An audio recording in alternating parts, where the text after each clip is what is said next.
സിനിമയിൽ പോരായ്മ എന്ന രീതിയിൽ എനിക്ക് തോന്നിയിട്ടുള്ളതെന്ന് പറഞ്ഞു കഴിഞ്ഞാൽ സിനിമയുടെ ആദ്യത്തെ കുറച്ച് സമയത്തൊക്കെ കുറച്ച് VFX രംഗങ്ങളൊക്കെ കാണിച്ചിട്ടുണ്ട്. അത് ഭയങ്കര സബ്സ്റ്റാൻഡേർഡ് ആയിട്ട് എനിക്ക് തോന്നി. കാരണം അതൊക്കെ കൃത്യമായിട്ട് VFX ആണെന്നും ഒട്ടും മാച്ച് ആവാത്ത കുറേ സീനുകളാണെന്നും എനിക്ക് തോന്നിയിട്ടുണ്ട്. അതൊട്ടും ബ്ലെൻഡ് ആവുന്നില്ല ആ സീനുകളുമായിട്ട്.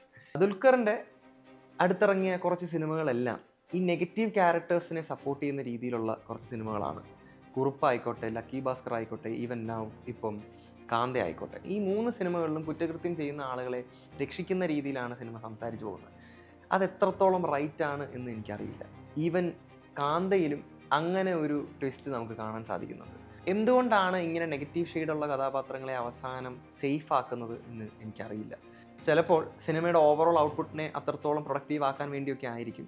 പക്ഷേ ഞാൻ ഈ പറഞ്ഞ സംഭവം ശ്രദ്ധിച്ചിട്ടുള്ള ആരെങ്കിലും ഉണ്ടെങ്കിൽ തീർച്ചയായിട്ടും കമൻറ്റ് ചെയ്യുക. ഞാൻ മുൻപ് പറഞ്ഞതുപോലെ തന്നെ കാന്ത 1950s കാലഘട്ടത്തെ പറ്റി സംസാരിക്കുന്ന ഒരു സിനിമയാണ്.